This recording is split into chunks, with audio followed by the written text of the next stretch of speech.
Hi, thanks for coming back to Real Estate Insiders. I'm Danny Poulos with the elite lending team at Themby. Our guest now is Eileen McFadden. She's a property manager with Pathway Property Management in Abacoa in Jupiter. And we're going to talk about how the professionals do property management. So if you're thinking about becoming a real estate investor or landlord, or you are already, you're going to get some great information here today. So thanks for coming in, Eileen, and take a minute and tell people who you are, what you do, how long you've been doing it.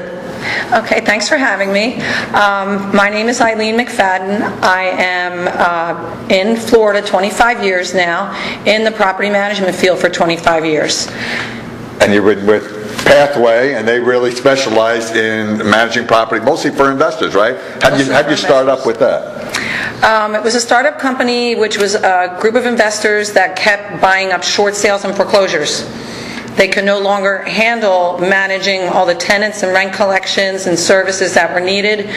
So they decided that it was in their best interest to create a property management company and bring on new clients, other investors, absentee owners. So that's really an important point, that this thing came out of a necessity for people that owned a lot of property, so investors that owned a lot of property, but really, they're there to make money and, as we'll explain, get their return on investment. So they decided they needed someone else to handle all the management duties. So that's what spawned the growth of this company. And that's really what we want to talk about today, is people that are out there as investors. If you want to know how the money makers and the professionals do it, that's what Eileen's going to explain. So first thing, that's your first client, investors. Who else would be a typical client for your company? An absentee owner.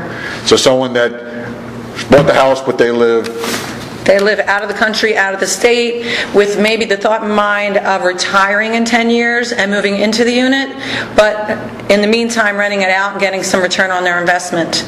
So that's a unique market. So not only someone who's just buying the property for income, but I guess there's people that buy ahead of time if they want to retire in Florida. Correct. So there's someplace else that, geez, when I do retire, I want it to be in Florida. So you would handle renting that property until that day comes. Correct. Okay, so we've got the investors, absentee owners. How about people that are only here part of the year? Seasonals. It's a little bit of a different game. We're not collecting rent, but we are inspecting the properties and scheduling services as needed. So when you say a seasonal person, it might not be, I didn't even think of that. It's not just somebody who's here in the summer that rents it, here in the winter, that rents it out in the summer. You're also talking about managing properties that are vacant? Vacant. Correct. So what are you doing during that time, during that vacant time? What needs to be, what don't people think of that needs to be done during that time? We walk through the properties a couple times a month.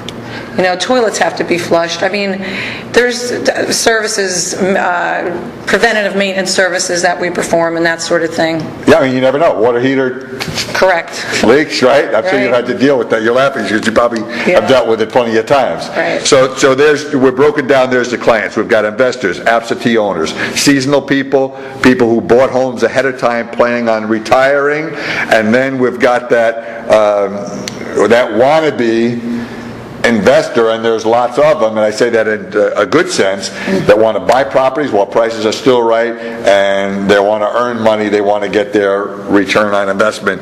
Correct. And that's your job. So let's break it down to exactly what a property management company does. I have a house, and I say, Eileen, I just want to make money. Do what you do. So what's the steps of the process of what you do with that house once they come to you? Okay, we sign agreements for a property management agreement and an exclusive right to lease. And then we would immediately list the property on MLS, which puts it out there to hundreds of thousands of real estate-driven websites. And we properly scan the tenant to make sure that they're qualified. Yeah, I think that we can't take that lightly, because there's a lot of people that buy property and they want to rent it out and they think it's easy. So someone comes and says, and I'm sure this has happened to you, I'll pay you 4 months in advance or whatever. They think, this is great, I have cash in hand.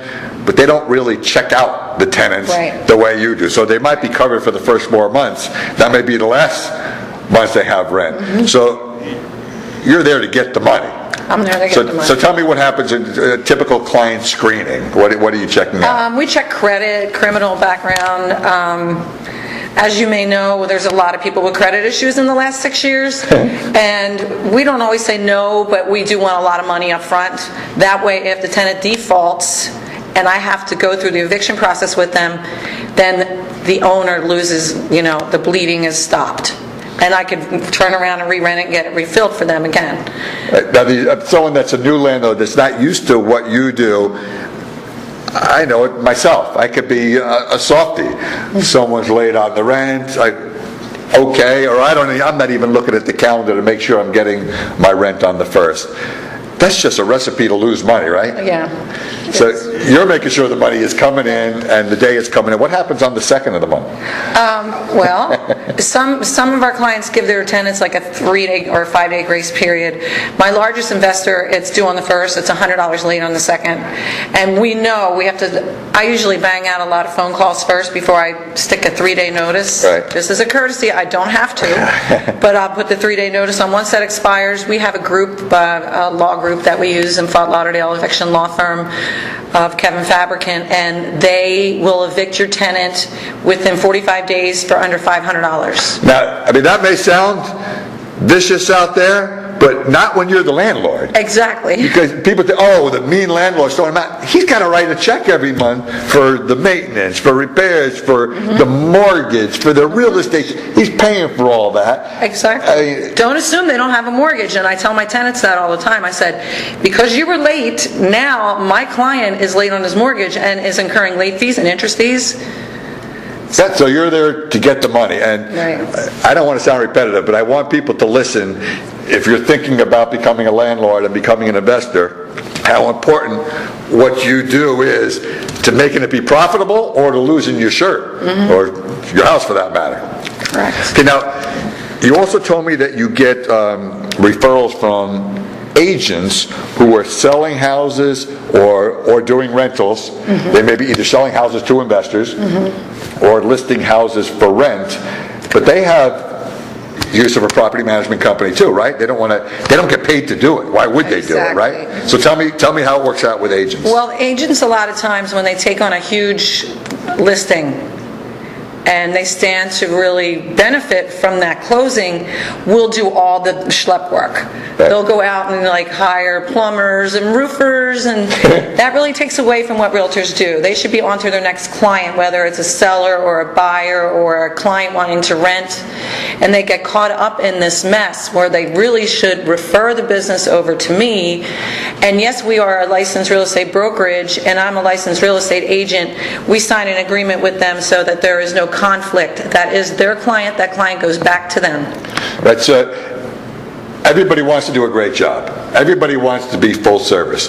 But if you want to be full service and start doing things that you don't do on a daily basis, yes, you can end up with headaches and really making yourself look bad rather than sticking to what you do best. So obviously what you're suggesting is if someone's going to sell a house to an investor, explain to the investor how important it is to have a property management company, someone like yourself, involved if you want to make money. Exactly. Or else I guess you'll lose money, which is the opposite of what you're trying to do. And then I often think about people who you live in South Dakota and you've got properties in Florida. Now when you're home and you have a problem in your house, the phone goes out, plumbing, I'm sure you've heard every problem in the world, most of us probably haven't even thought of. You know somebody. Right? So you know you're not getting ripped off and you're paying the right price and they've been referred. Can you imagine being out of town and having your Florida tenant call and say, my toilet bowl just cracked, there's water every place. Tell us what the difference is with the way you're working with vendors. Okay. I have about 55 vendors in my smartphone. I get calls on weekends and holidays. My refrigerator went out. It's Thanksgiving Day. I have all these vendors that I do work with for years now. They give me bulk rates because I give them bulk work. And they're usually ultra responsive. I've been using them, like I said, for a really long time. So all it really requires of me, even though I'm on call 24/7, is a phone call. and I know that it's going to be taken care of. And a lot of times I'll have to call the owner because it's a large ticket item. So I get in contact with the owner, I need you to give me an approval on that. So I am in constant contact between vendors, owners, tenants. And if the person's out of town, it's not likely that they're going to go get 3 bids and interview the vendor and check them out on on Google or Better Angie's Business. List. Yeah, and they're not going to do any of that. In most cases, they've got their own life. They may be working a regular job and family, and now this house is 2,000 miles away. So the point is, when you get that call, it's done. You know who to call. Right. They know they have to respond to you because you're probably giving them a lot of business, I would expect. They know that you know what they should pay for that service, rather than being blindsided. Now, does the investor get billed, or you get billed when you're going through a repair situation? We get billed as Pathway, and then we pass the cost on to the owner. And they get a monthly financial statement that shows their incoming rent, their outgoing any services that they may have, and we get the rent at the beginning of the month, and then within 10 days after their tenant's check cleared, they get we EFT it, so we directly deposit their rent, and then they get a financial statement every month. And I know the way you do it mostly there's an internet portal where everyone can see what's going on, right? Yes. So rent's coming in, repairs being done. There's a web cloud for both the tenant and the owner to sign into their portal. So the owner can go in and see when their tenant paid rent, if their tenant put a service request in. The tenant can go in and put the service request in, pay their rent online, and give notice if they're going to vacate at the end of their lease. It's almost like a running profit and loss, I guess. You're seeing everything come in and come out. The reports are also online. That's so important. I mean, anyone in any business knows if you're not watching what's going in and what's going out and thinking that things are taking care of themselves, you may not know that you're not making money, or that you're losing money. So you're really insuring. If somebody wants to be a real estate investor, here's the only way you can ensure that you're going to make money. You know who's in there, the money's getting collected, repairs are getting taken care of. I can't imagine anyone doing it without somebody like you. Again, if you think about being absentee for any reason, things are going to happen, and things are going to get bypassed, and things are going to let go, and you're going to lose money. I mean, I'm sure people come with you with those problems, and you just solve them. That's right. All right, so tell everybody how they can reach you if they want advice on property management, if they have properties they need to get managed and rents collected on, and any other questions about real estate.